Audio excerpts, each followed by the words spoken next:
Hello YouTube, welcome to part 2 in our series on the CH Products Consumer Flight Lineup. For anyone just seeing this channel for the first time, a brief word on our review process. The way we do our reviews here is we go into a lot of detail on the product. We don't just say it's good or bad, or buy or don't buy. I want to let you put together your own conclusions separate from mine, based on all the details of the product. So while I give my own feelings at the end, feel free to ignore that. Base your opinions on the review process, not my conclusion. Today we focus our attention on the CH Pro Throttle. We have already done an in-depth review and disassembly of the fighter stick, and we'll be doing separate reviews on the CH Pro pedals, the CH Control Manager software, and finally a review of the whole CH suite of products used together. I do want to emphasize that the software will get its own review, complete with some tutorials as well. Today, I'm going to briefly gloss over the software, let's put it that way. We'll mention the features, but I'm not going to demo the software in detail. And for anyone who saw the fighter stick review, full disclosure, I am a lazy man and I'm going to cheat. That software overview will be the same clip I recorded for the fighter stick review. And the last thing to note before we get started, I think it's important to know where a reviewer is coming from. I primarily play Elite Dangerous as well as some Star Citizen. A small part of my play is in DCS World, so I'm mainly a space sim player, and I do a bit of military flight sim, don't really do civilian flight sim at the moment. So my opinions are informed by that. I also do most of my sim gameplay in VR on the HTC Vive.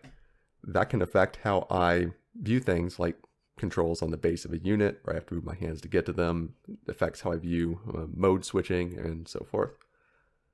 So on to the throttle. Here we have the box and its contents.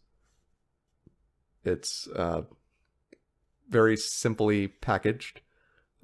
Padded with cardboard like the other CH gear. There's nothing fancy. It's probably sufficient for shipping because the plastic used here, it's an industrial plastic. It's pretty tough. You also get, in addition to the throttle itself, just a simple installation manual, which also covers your warranty. The warranty is a 2-year limited warranty. So if you've seen the fighter stick, you know what's coming.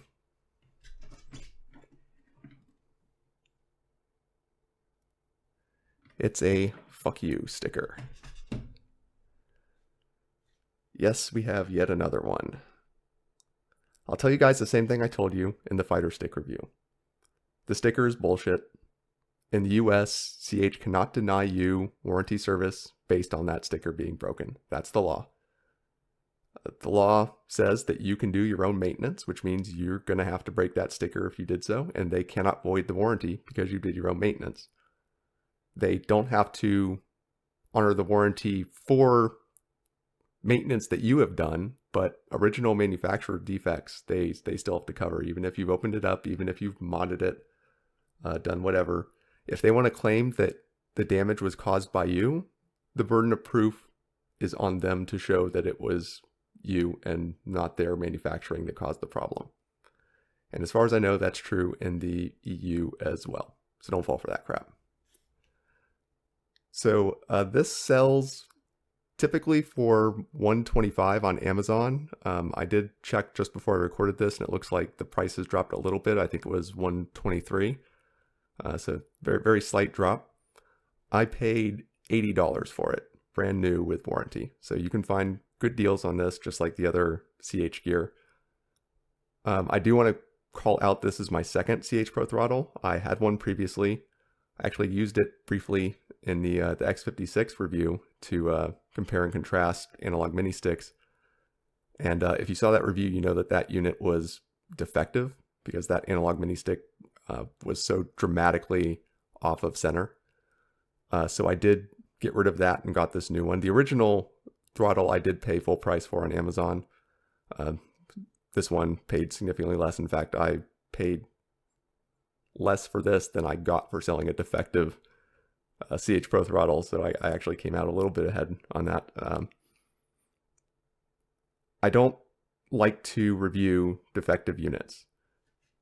So if I were showing you this mini stick and it didn't work properly, that wouldn't necessarily reflect the experience you got. I want to make sure that my review is going to apply to as many people as possible. So that's why I did not want to review the defective unit. But I do want to call out that I did have a defective unit just so that you guys know that. All right, so let's get started.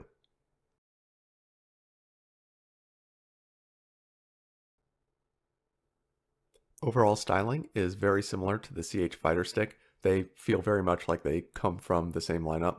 It looks slightly different, mostly in color scheme from the CH Pro pedals. As with the Fighter Stick, we have a fairly clean matte black appearance, fairly understated and very professional looking. The black is accented with gray buttons.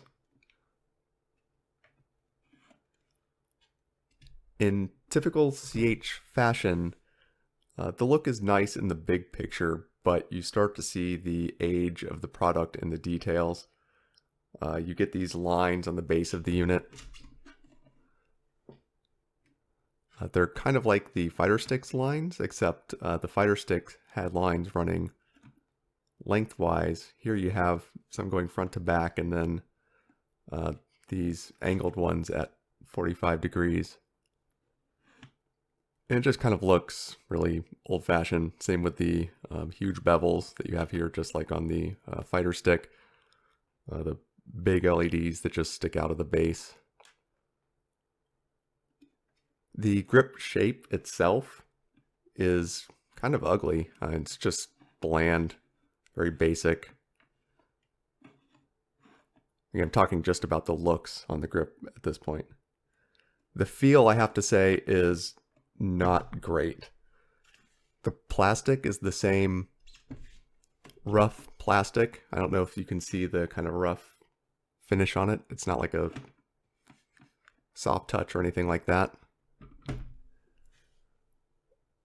And the issue I have here is, just like with the Fighter Stick, I feel like it's kind of toyish, but it's actually worse on the Throttle than it is on the Fighter Stick, because the Throttle feels more hollow and empty. It's like a bigger, emptier grip. So you feel the hollowness, both on the grip itself as well as on the base. The base, it has some flex to it in the middle that I also did not feel on the Fighter Stick, so it just doesn't feel quite as solid. The real failure, though, it's such an epic failure.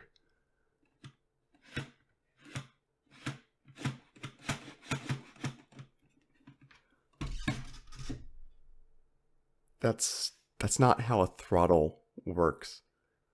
A throttle is a device that you put in place and it stays there. It stays there until you move it to a new spot. It's supposed to keep its position, not just flop limply around like that. And it feels terrible, and you can probably hear it too.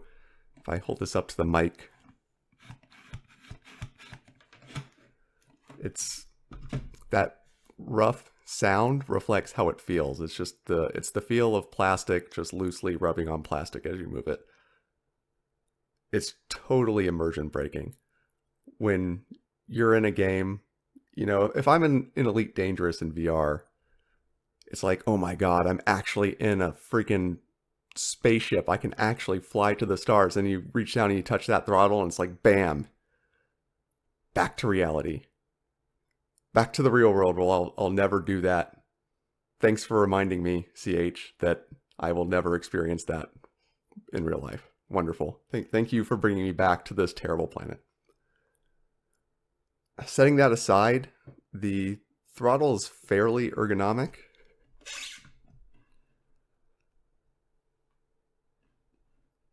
It's not the most ergonomic I've used, but it's close.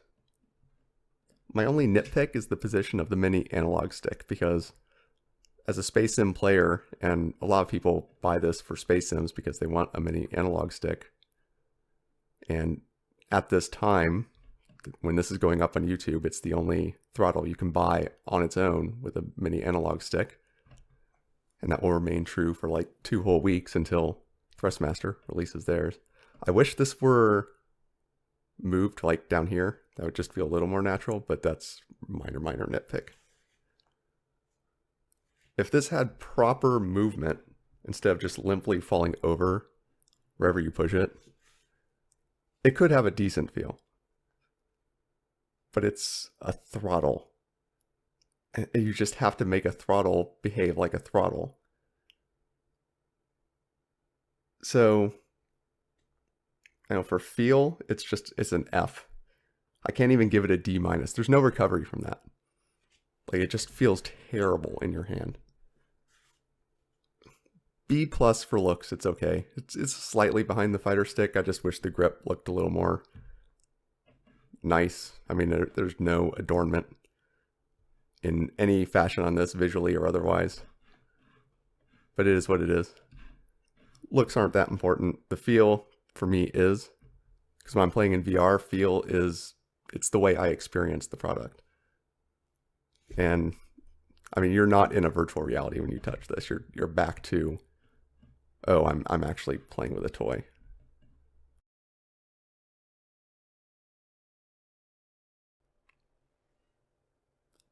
So it's time to test the functionality. As with the fighter stick, I'll be using my in-development testing tool for this, the CB Joystick Suite. So right off the bat, if you look, you can see that we've left the axes in place, and as with the fighter stick, there's quite a bit of noise. You can see each axis, every single one of them is kind of jumping back and forth between one position and the next. The throttle axis is 8 bits, as are all the others. Comes from moving the throttle, obviously.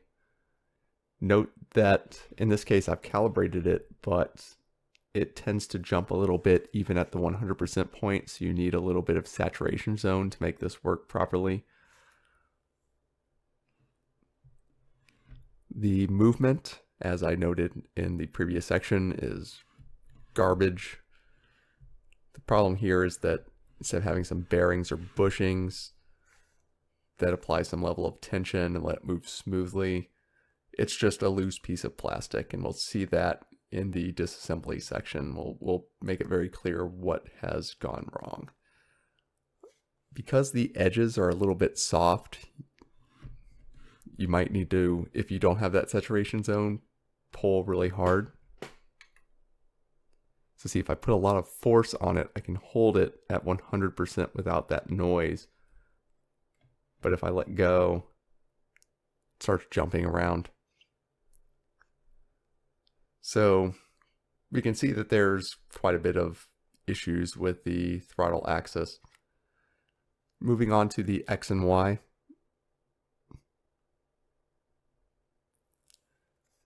Now, one thing I want to emphasize, if you play Space Sims, analog, lateral, and vertical thruster control is a godsend. So if a throttle has an analog mini stick, that's awesome. All else being equal, an analog mini stick is better than not having that control at all. And even the worst analog mini stick is better than those shitty little mouse nubs that you get on some throttles. Those just have too little travel to be useful. And this is the worst analog mini stick I've used yet. And it all comes down to one systematic defect these throttles have. These analog mini sticks just cannot for the life of them return to center. So watch the Y as I release it gently. That's as close to center as it gets. So that's just terrible. Now my previous Pro Throttle, the one I considered frankly defective that I demonstrated for comparison purposes in the X56, that would return to 40% away from center, which is insane. That's just completely and utterly unacceptable. This one does a bit better, but it fails most in the exact same way, basically returning from that y-axis to center is where it just doesn't work. And asking around, this seems to be normal. It seems like pretty much every Pro Throttle has trouble returning to center. Everyone has to set a dead zone on it. And the one axis that's worst is that y-axis, especially returning from the low y values to center. X is not quite as bad, but still not perfect. Y is bad even from the positive, even from above 50%, but it's worst from below 50. So, I mean, for comparison purposes, I've had 3 throttles now with analog mini sticks. You know, we did the X56 review. The worst case, that would return to 3% away from center. Now I also have a Thrustmaster Cougar.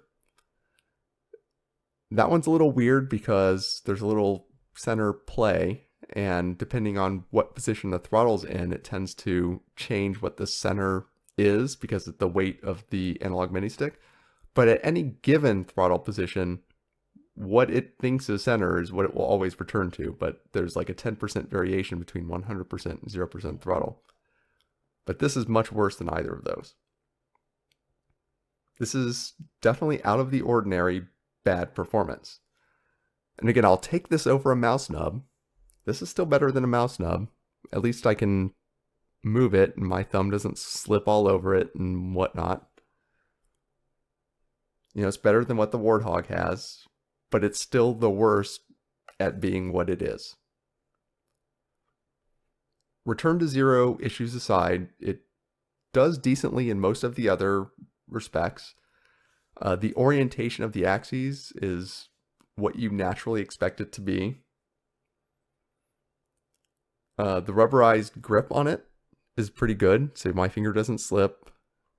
I wish it wasn't convex, if it were more concave. The Cougar has a concave grip, and that it works better when we talk about buttons. This can be used as a button. The concave version of this control works better as a button because you have better control. When you push it down, it keeps you from moving the button all over the place. So one other issue though, before I move on, is if I move this in a circle, so here's like Y is 0, and as I move X, notice what happens before X maxes out, Y starts to increase. So this fails what I call the corner test. Basically, you can't move this to the corners. It's more of a circular axis. That's what you want on, for example, a thumbstick on a gamepad. It's not what you want in a flight stick. It means X and Y are not independent. So if you are maxing out one axis and then you want to add value to the other axis, you end up losing value from the other one. You know, it moves more towards center. So yeah, bit of an issue. So let's talk about the buttons. This mini stick does work as a button too.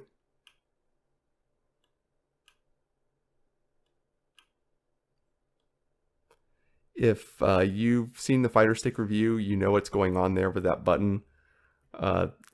The extra button that's being activated, button 17, 18, 19, reflects the mode. So this is the mode switch in addition to being a normal button.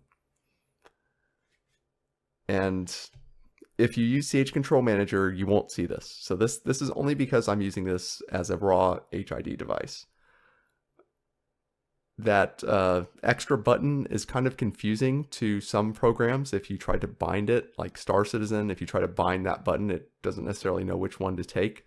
That's one reason why I think using CH Control Manager is the right way to go, even though it's technically optional. I don't really like this as a mode switch because it's a toggle, and in VR, you don't really know what mode you're in. The only way I know what mode I'm in is by this LED. And since I can't see that with a headset on, and I can only change modes relative to what mode I'm in. So I'm only moving to mode 2 because I was in mode 1. When I press this button,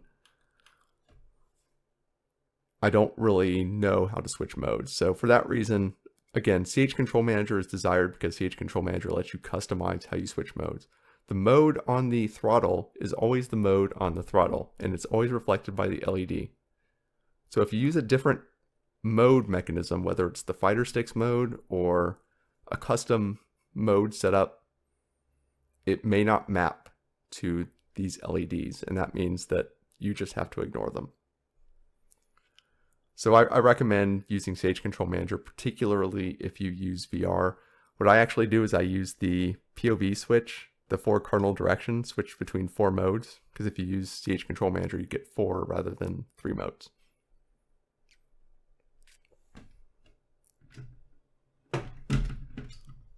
On the back of the throttle, we have 3 buttons,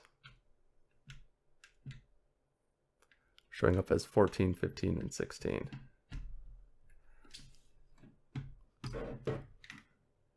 And a 4-way hat switch.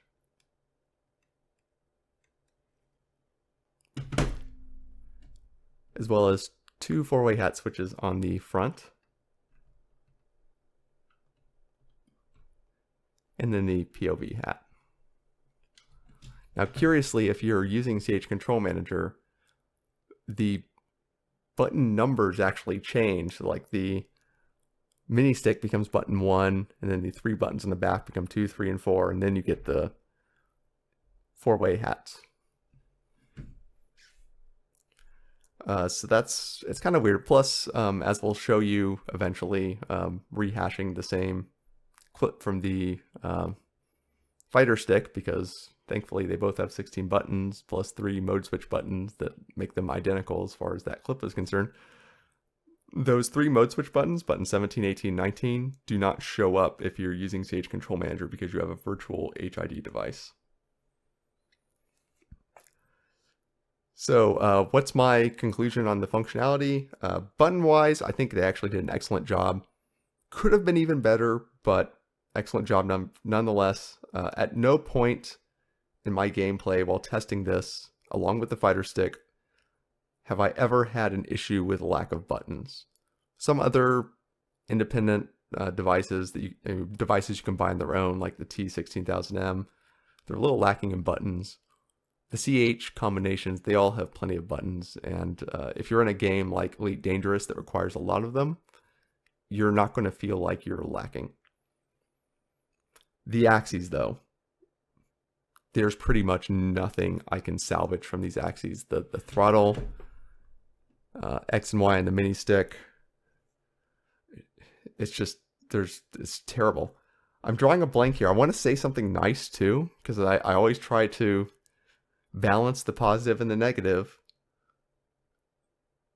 It really is just a total, utter failure. Okay, the X and Y axes, they're oriented properly. They're oriented properly. The X56 didn't do that on a joystick, so I'll call that out here. There. So that's it. Good job, Baryon. You stayed positive. That's my positive note we're going to end on. They managed to handle the direction of X and Y correctly. Good work. This is an example of how the device looks with CH Control Manager installed. Notice the interface reports a new name, Control Manager ID 0. This is actually not the same device, it's a virtual device, and the real device is hidden. Additionally, the axes are now calibrated before the HID input on the virtual device. There's no difference between the HID and direct input values. And finally, you can see that we now have only 16 buttons. The 3 buttons that report the mode are no longer present. Those are hidden by CH Control Manager. It is now listening to them privately for its own purposes so that it can control the mode that it has in software.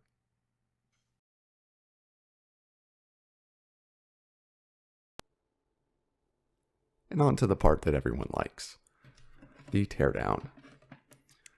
Similar to the fighter stick, we have screws under the rubber feet, this time only under the rubber feet.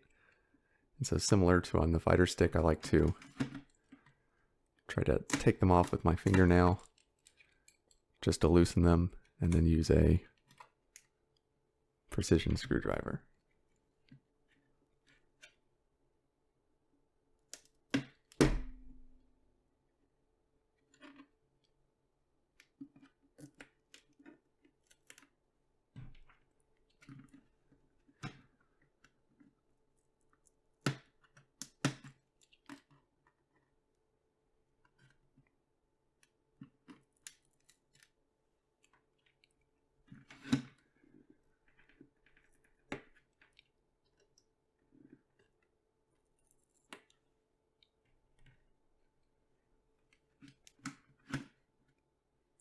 You can see the screws now.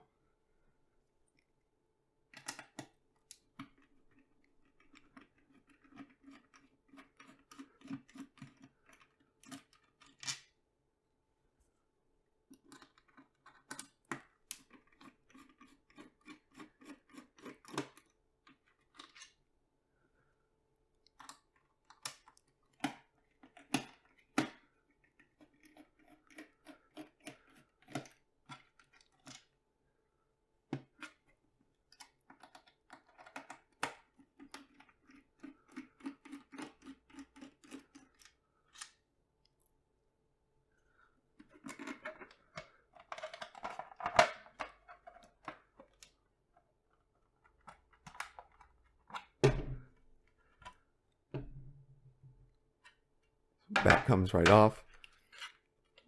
The strain relief on the USB cable is embedded in the back, so make sure that you take that out as you remove the back plate.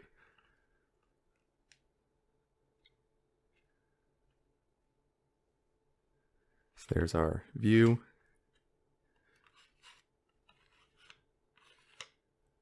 We can see how the pot is activated by the movement.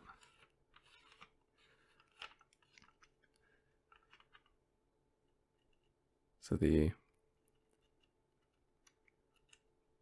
basic input goes in through a sheath cable, but the USB comes out as just loose cables. I have a bit of an issue with this because you'll note that USB is held pretty tightly, so it gets pulled taut as you move it away. And so note how the USB cables go from one end to the other, so they're kind of rubbing on that edge. I would like to see some greasing there just to keep the wear down.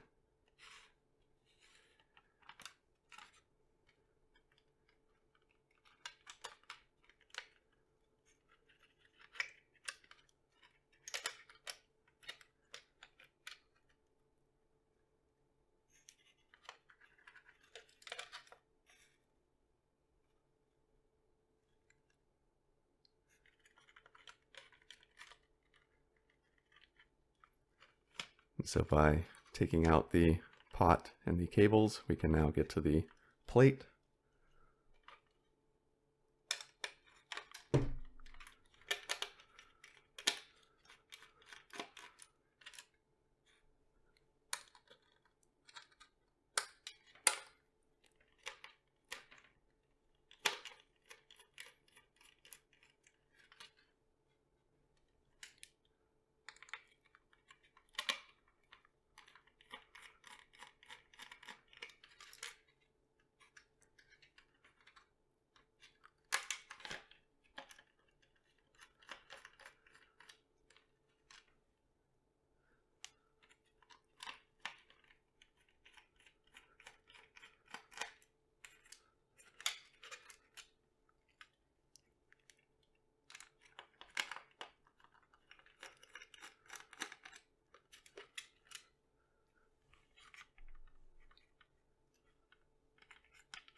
So now you can see why this thing moves so terribly. So these are just PTFE feet. So this is all this is. It's just a piece of plastic with PTFE feet that rides along this plate. And what do you call a control device that just slides on a flat surface with PTFE feet? This is just a one-axis mouse. This is like cheating in the extreme to make this product. I don't know how they could possibly charge $125 if they just stuck like a gigantic mouse with ancient electronics and like put it in rails so it can only move in one dimension. Like it's just ridiculous.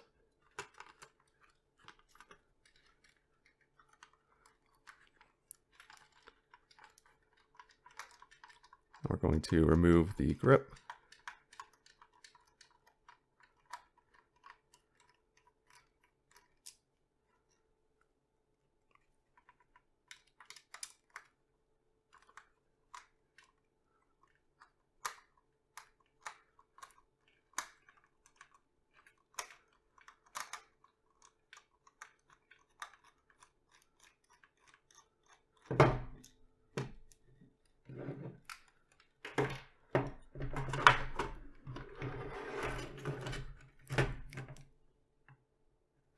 So grip comes out. There are 5 screws along the bottom.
Last screw's a little deep.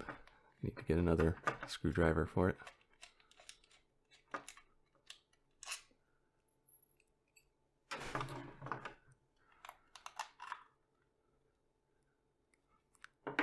Top comes off, which is pretty nice. It's just all on one side.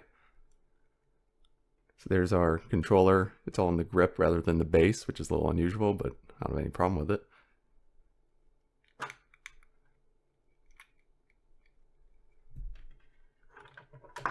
The tact switches are the same high quality tact switches that we saw in the fighter stick. The hat assemblies also look excellent, just like they did on the fighter stick.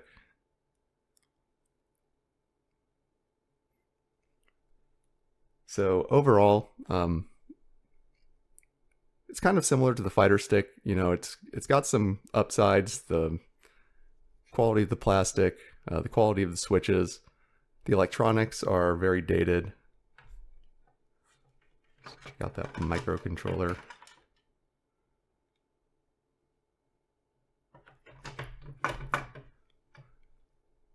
The major downside here, though, is that throttle movement is just like corner cutting in the extreme. You just have a piece of plastic, you're just like, well, just throw some PTFE feet on it, now it can slide around. That's what you do if you want to get a product out at like the $20 price point. It's really just unacceptable, I think, as it is. What I'd like to see, well, I mean, frankly, I would want to see something totally redesigned for this. I mean, there's no like salvaging that. But I think maybe you could improve it if you put like some damping grease along that plate and on the feet to give it some resistance when you're not pushing it and let it move, velvety smooth when you do want it to be pushed. But yeah, I mean, really, this just, it falls way, way, way short of what you're paying. And I wish I didn't have to say that. Like the fighter stick, it's kind of, nothing stands out great, nothing stands out bad. But here, it's like, nothing stands out great either. But it's got some major, major bad stuff going on too. That I don't see how it could be considered acceptable. Hopefully, some competition comes along in the space of the standalone throttle purchase segment, and of course we're only like a week away from that if this goes up on YouTube when I think it does. But more about that in the conclusion. But there you go, guys.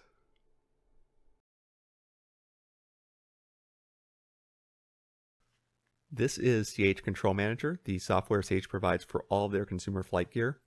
As you can see, the UI is quite old-fashioned, just like the hardware. But in spite of that, it's quite easy to use once you understand it. I would classify all of its functionality as falling into 3 categories: calibration, virtualization, and programming. The first one is calibration. Any CH device can be calibrated from the CH Control Manager.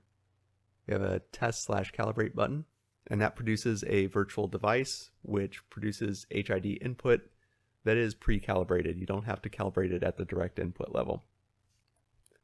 The second function is virtualization. I find that most flight gear software falls into 2 categories: programming and virtualization, and this is virtualization software. And what this means is that you aren't programming the device itself or its drivers. The device input is left as is, but an extra virtual layer is added, a virtual joystick, and you map physical inputs on physical joysticks to virtual inputs on virtual joysticks. So I make this distinction because it really helps in how you understand the software. CH has what it calls a mapping, and that might seem like confusing terminology until you realize that that literally is how you map physical to virtual joysticks. So you can see I have a basic mapping here with the fighter stick, the Pro Throttle, and the Pro Pedals. And I can pick any one of these. And you can see right now, each of these is basically a direct mapping, even though it's made to define a mapping for map mode. So the fighter stick maps to device 1, Pro Throttle to device 2, and Pro Pedals to device 3. The device index there refers to the virtual device. But I could make this map to device 1, and I can make this left toe brake on the pedals map to a slider axis on device 1. So now that input goes to the same virtual device that all the fighter stick inputs go to. So you can mix all of these up. You could make them all one device if you wanted. That would be very useful for older games that expect just a single game device, or you could just mix and match like I just showed you. And you can always switch very quickly between the mapped and direct mode. So we've got off mode, which just turns everything off. Direct mode will create a virtual device per physical device and maps everything 1-to-1. And then map mode will activate your custom mapping. So a final function of CH Control Manager is programming. And I know I just said that it's not programming software, it's virtualization software. And while you don't program the physical device, you can program your virtual devices. So an example of this is you could merge 2 axes. I do this when I use the CH Pro pedals with Elite Dangerous. Elite Dangerous does support a forward and reverse return to center thruster axis in addition to the typical throttle. So if you saw my X56 review, you know that I loved having that second analog stick for this function. I loved using it for forward and reverse strafing. Well, we don't have that in a CH setup, but we do have a set of pedals with toe brakes. And the only issue is that the toe brakes are 2 axes, not 1. Elite Dangerous expects 1. And each of those is returned to 0, not returned to center. But by mapping a virtual axis to the average of the inverse left and the regular right toe brake values, I can create a single merge return to center axis from them. And now I use the right toe brake to accelerate and the left to go in reverse, similar to how in a car you would use the right for accelerate and the left to brake. So as I mentioned earlier, I will be doing a complete review and tutorial on this software in future videos. And as such, I've not really demoed what I'm talking about, but I hope this gives you a sense for what you can do. The CH Control Manager software, I think, is pretty powerful. And it's a very rich product in its own right, which is why it deserves its own video. And I think it's a very strong, positive point for CH Gear.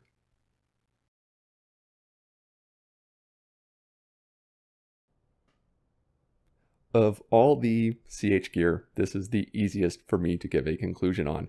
It's probably been pretty obvious throughout this review that I dislike this product pretty strongly. It is, in my opinion, essentially a one-axis mouse, being just something that slides on a plastic sheet with PTFE feet. This is almost the quintessential example, though, of why I can't give you a buy or not buy recommendation on something. Because let's say that you are in the market for a throttle. You've got a joystick you like, you just want to add a throttle. What else do you get? There's only one other mass market option if you just want to buy a throttle alone, and that's the Warthog throttle. And Warthog throttle is not a competitor to this in price. It's dramatically more expensive. And it's not necessarily a competitor in function. A lot of people buy this because they like that mini joystick. If you're a Space Sim enthusiast, you know why. And the Warthog just has the little mouse nub, and it's shitty even for a mouse nub. And we'll save that discussion for the Warthog review. You could get an X52 and just not use the joystick. That whole set cost about the same as this does, MSRP. That throttle has some of the same issues as the Warthog. It has a mouse nub. Like I said, I think even the best mouse nub is not comparable to even the worst mini joystick. Now, a lot of people are probably thinking, well, what about the Thrustmaster TWCS? So at the time I am recording this, that product has not been released. So historically, and as of right now, when I'm speaking, that has not been any type of option. It's not a competition because it doesn't exist. I have pre-ordered the TWCS, and when it arrives, I will do a review as soon as I reasonably can, hopefully within just 3 or 4 days. And I will follow that up with a direct comparison review, because I know a lot of people are going to consider those to be directly comparable. A lot of people are going to be trying to choose which of these two do I buy. But as of right now, I can't do that. So I am reviewing this ignoring the TWCS.